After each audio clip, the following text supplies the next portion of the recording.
What I'm about to tell you will completely change the way you see one of the most powerful kings in history.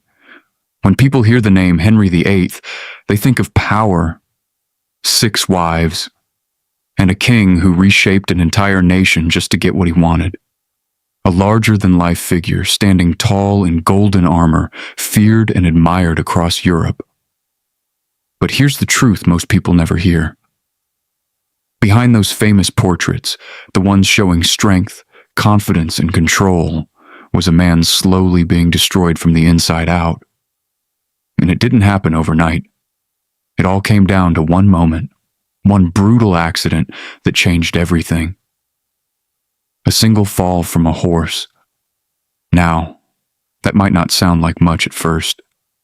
Kings jousted all the time. It was part of the culture. Dangerous, yes, but normal. But this wasn't just another fall.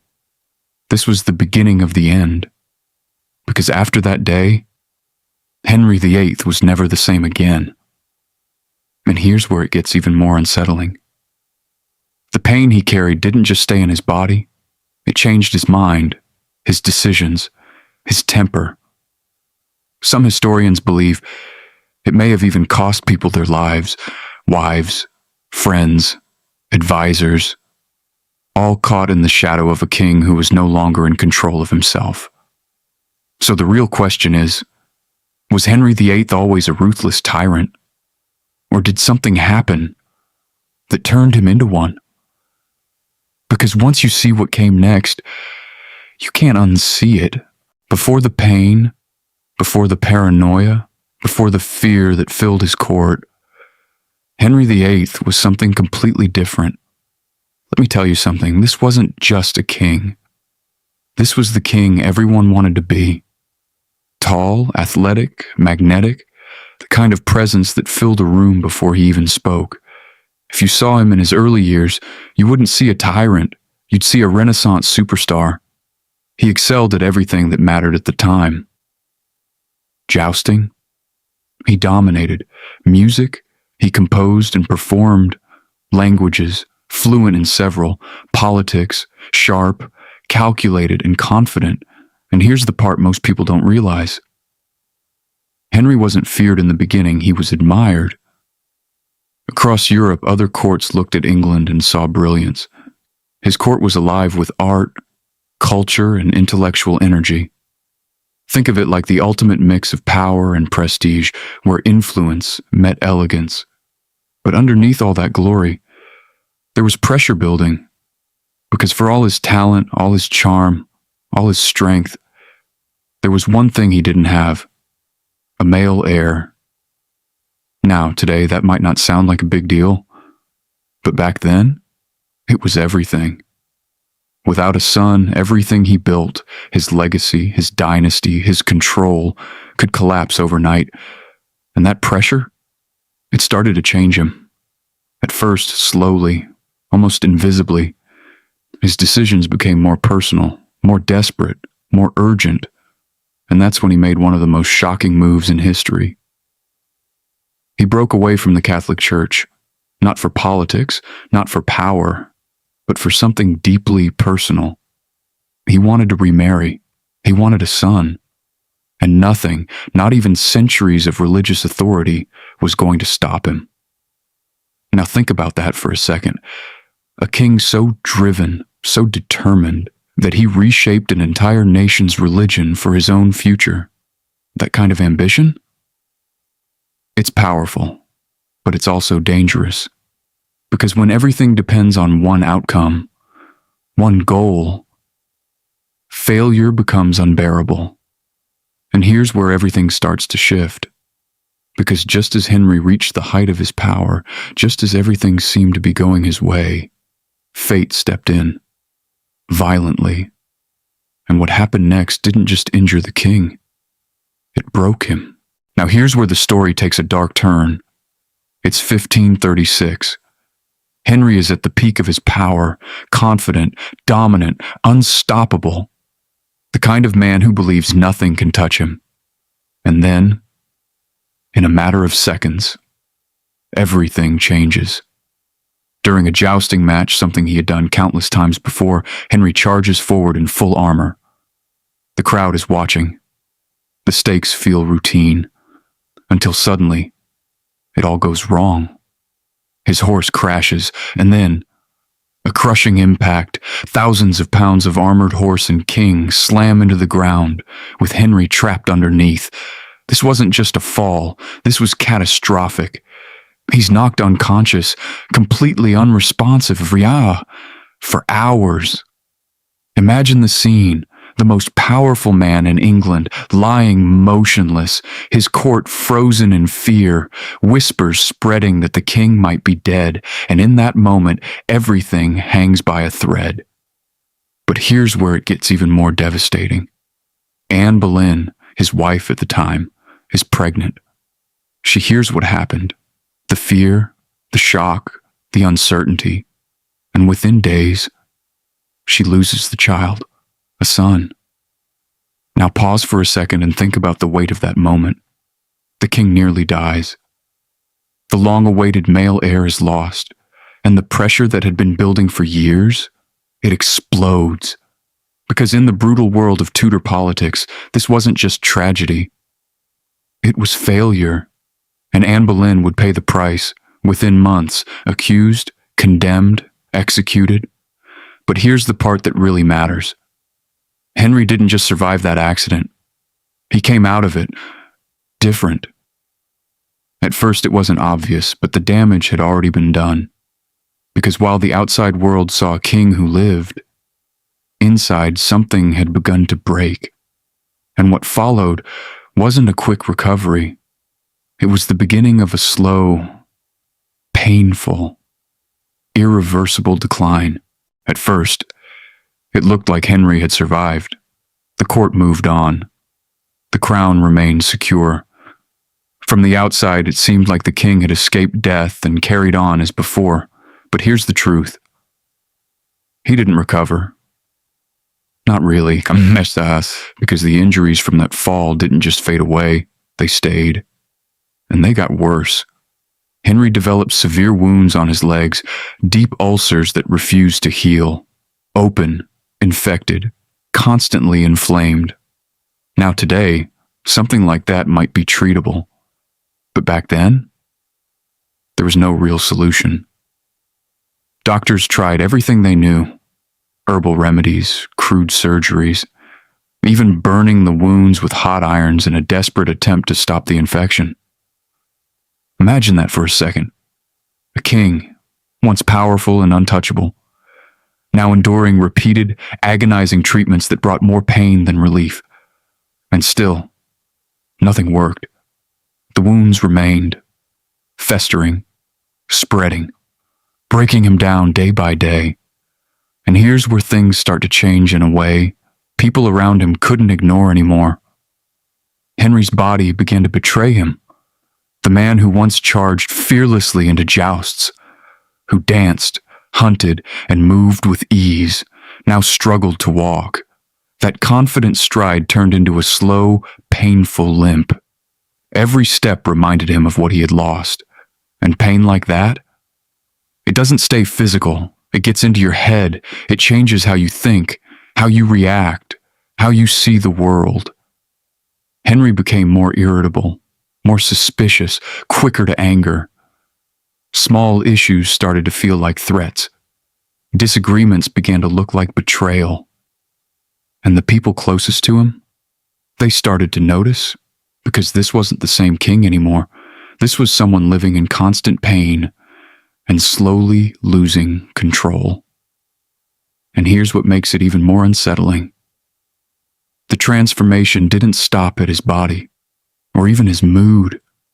It started to affect his decisions, his leadership, his judgment.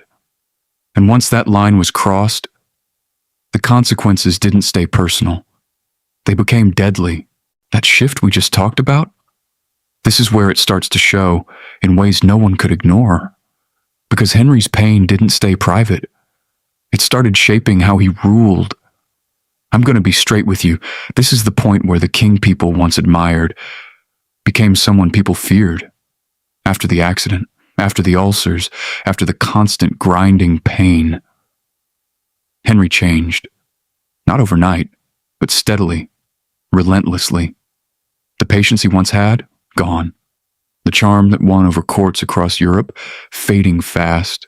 In its place, suspicion, impulsiveness, and a temper that could turn deadly without warning. And here's where it gets really disturbing. In that same year, 1536, the consequences began to unfold. Anne Boleyn, the woman he had once defied the church for, was suddenly no longer safe. Accused of betrayal, charged with crimes many believed were exaggerated or completely fabricated, and just like that, she was executed. Now think about that for a second. This wasn't just political strategy. This was personal. A king under pressure, in pain, possibly unstable, making life or death decisions, and it didn't stop there. Almost immediately, Henry remarried, Jane Seymour, and finally, after everything, he got what he had been chasing for years, a son, Edward, the future of the dynasty, secured at last. But here's the cruel twist. The victory didn't last, because shortly after giving birth, Jane Seymour died. So even in his biggest success, Henry lost again. And losses like that, they stack up. They harden you. They push you further away from who you used to be. By this point, Henry wasn't just ruling England. He was reacting to a life that kept slipping out of his control. And when someone with absolute power feels that way, they try to control everything else even more, which meant harsher decisions, stronger reactions, and far less mercy. But wait, it gets even worse. Because while his mind was shifting, his body was still breaking down. And what happened next turned his condition from painful into something almost unimaginable. But wait until you hear what happened next, because by this point, Henry wasn't just dealing with pain, he was being consumed by it. Those leg wounds we talked about, they didn't heal.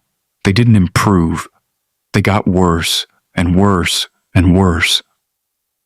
The ulcers deepened, spreading infection through his body.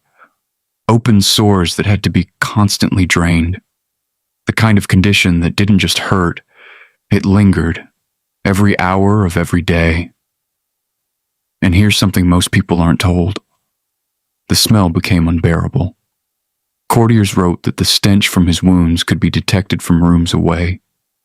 Imagine being in that court, serving a king you feared, standing near a man you couldn't escape, knowing one wrong word could cost you your life. That was the reality around Henry. And here's the part that really shows how far things had gone. No one could talk about it. Not openly, not honestly. Even mentioning the king's health, just speculating that he might die, could be considered treason. People were executed for less. So the court did what people always do under fear. They stayed silent. They obeyed. And they watched. Meanwhile, Henry's body continued to change. With limited movement and no real way to stay active, his weight surged. His appetite didn't slow down. In fact, it may have grown. Massive feasts, endless meat, rivers of wine. By the end of his life, Henry weighed over 300 pounds. Think about that transformation. From a powerful, athletic warrior to a man who needed mechanical devices just to move. Custom armor had to be built to fit him. A 52-inch waist, a physical record of his decline. But here's what makes it even more striking. Even as his body failed him, he refused to let go of the image. He still dressed like a king, still wore tight garments to show strength, still projected power, even when it wasn't real anymore. Because to Henry, losing that image meant losing control. And control was the one thing he couldn't afford to lose. But as his condition worsened, as the pain deepened, as the infection spread, It didn't just affect how he looked, it affected how he ruled. And by now, that impact was reaching the entire kingdom. By the time Henry reached his final years, he wasn't the man who had once dazzled Europe. He was a king in constant pain, barely able to move, yet still holding absolute power over an entire nation. And here's what most people don't fully grasp. Even in that condition, he never let go. He kept ruling. He kept deciding. He kept shaping the future of England from a body that was breaking down day by day. And those decisions, they changed everything. Here's the deal. Henry didn't just leave behind a throne. He left behind a completely transformed kingdom. He broke England away from the authority of the Roman Catholic Church and placed the crown at the center of religious power.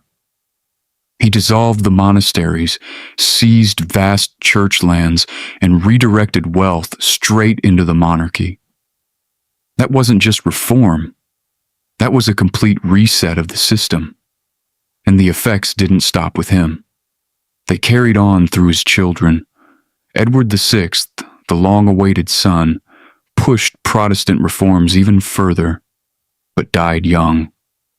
Mary I tried to reverse everything, restoring Catholic rule with brutal force, earning a reputation that history would never forget. And then came Elizabeth I, the daughter of Anne Boleyn, the same woman Henry had executed. And here's the twist that almost feels unbelievable. She became one of England's greatest monarchs, a ruler who brought stability, strength, and a cultural golden age. It's almost like the consequences of Henry's life, his choices, his pain, echoed through generations. Each child inheriting not just a crown, but a storm he had created. And this is where the story becomes something deeper than politics, because when you look at Henry's final years, really look at them, you don't just see power, you see decline. A once vibrant man, fluent, artistic, charismatic, reduced to isolation, surrounded by people who feared him more than they respected him. And that's the part that stays with you, because his leg ulcers, his illness, his suffering, they weren't just medical conditions, they became symbols of decay, of vulnerability, of how even the most powerful person in the world can be slowly brought down by something they can't control. And maybe the most haunting part of all, that pain didn't stay contained. It spread outward, into his decisions, into his policies, into the lives of everyone around him, friends lost, advisors executed, wives condemned. All under a king who may have been fighting battles no one could see, and in January 1547, at the age of 55, Henry VIII died. Likely from complications tied to everything his body had been enduring for over a decade, but his story didn't end there, because what he left behind reshaped history. When Henry VIII finally died in January 1547, it wasn't the dramatic fall of a warrior king. It was something quieter, slower, the end of a long, painful collapse, a body worn down by illness, a mind shaped by years of pressure and fear, a ruler who had held on to power, even as everything inside him was falling apart. But here's the part that makes his story so unforgettable. Henry didn't just leave behind a throne.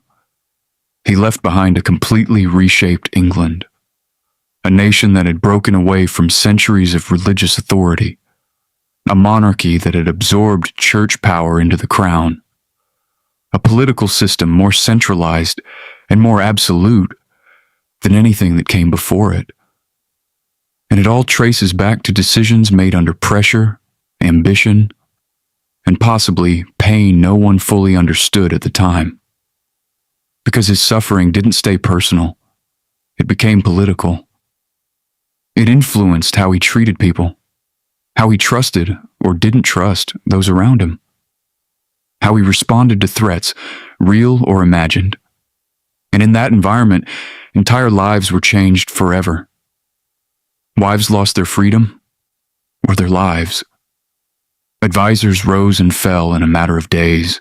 Courtiers lived under constant fear that a single rumor could destroy them. But history didn't remember Henry just for his cruelty or his illness. It remembered him for the scale of what he built and what he broke.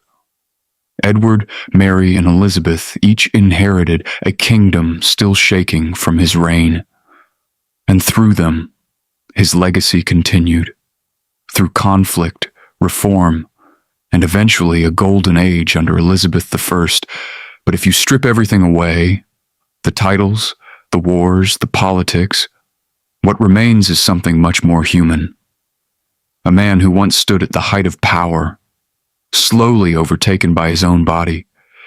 And that's the haunting truth of Henry VIII's final days.